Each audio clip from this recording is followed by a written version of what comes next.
प्रणाम माते। आइए देवर्षि नारद, कैसे आना हुआ? माते, मैं तो भगवान शिव और आपके दर्शन करने आया हूँ, पर महादेव कहीं दिखाई नहीं दे रहे। वे तो भ्रमण के लिए गए हैं, कुछ देर में लौटेंगे। देवर्षि नारद माँ पार्वती से वार्तालाप करने लगे। तभी उन्होंने माँ पार्वती से पूछा, माते, क्या आप अमर कथा के बारे में जानती हैं? अमर कथा? वो कौन सी कथा है? उसके बारे में तो मैं नहीं जानती। नारायण नारायण। माते, जब भगवान भोलेनाथ आएंगे तब आप उनसे इस बारे में पूछना। अच्छा माते, मैं चलता हूँ। नारायण नारायण।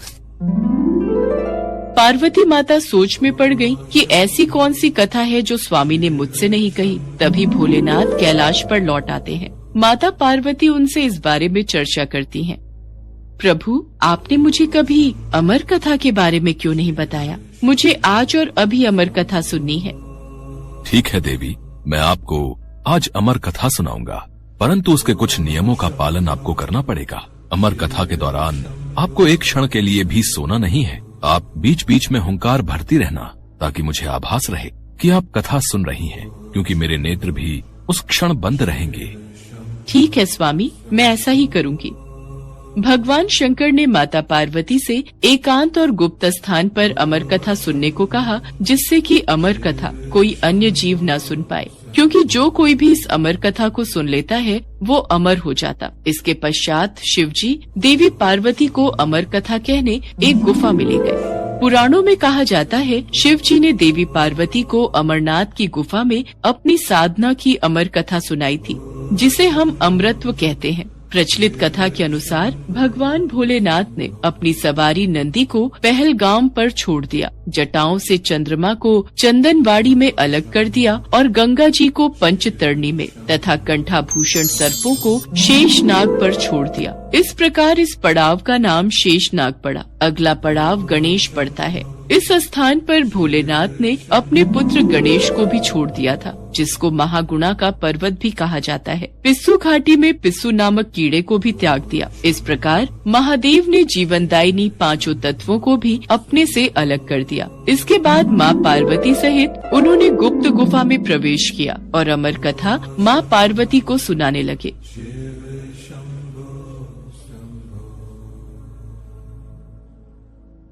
पर कथा सुनते सुनते देवी पार्वती को नींद आ गई और वो सो गईं, जिसका शिवजी को पता नहीं चला। भगवान शिव अमर होने की कथा सुनाते रहे। उस समय 2 सफेद कबूतर शिवजी से कथा सुन रहे थे और बीच बीच में गूं गूं की आवाज निकाल रहे थे। शिवजी को लगा कि माता पार्वती कथा सुन रही हैं और बीच बीच में हुंकार भर रही हैं। इस तरह दोनों कबूतरों ने अमर होने की पूरी कथा सुन ली थी। कथा समाप्त होने पर शिव जी का ध्यान देवी पार्वती की ओर गया, जो सो रही थी। अरे, देवी पार्वती तो गहरी निद्रा में है, तो फिर ये हुंकार कौन भर रहा था? अचानक महादेव की दृष्टि अमर कथा को सुनते उन कबूतरों पर पड़ी, तो वे क्रोधित हो गए और उन्हें मारने के लिए आगे बढ़े। मेरे क्रोध से तुम दोनों को कोई नहीं बचा सकता। तुम्हें इसका दंड अवश्य मिलेगा। हे प्रभु, हमें क्षमा कीजिए। हमने अनजाने में ही भूल की, पर हमने आपसे अमर होने की कथा सुनी है। यदि आप हमें मार देंगे तो अमर होने की ये कथा झूठी हो जाएगी। इस पर भगवान शिव का क्रोध शांत हो गया। प्रभु, इन दोनों का इसमें कोई दोष नहीं। मैं गहरी निद्रा में सो गई थी। मैंने आपके आदेश का पालन नहीं किया, इसलिए इन दोनों को क्षमा कर दीजिए।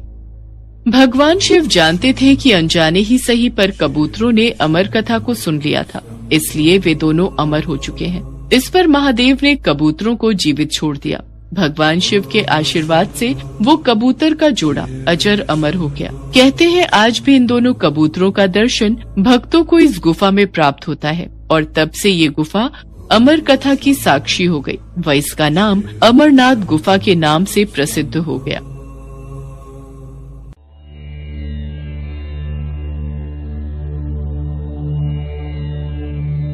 प्रणाम माते।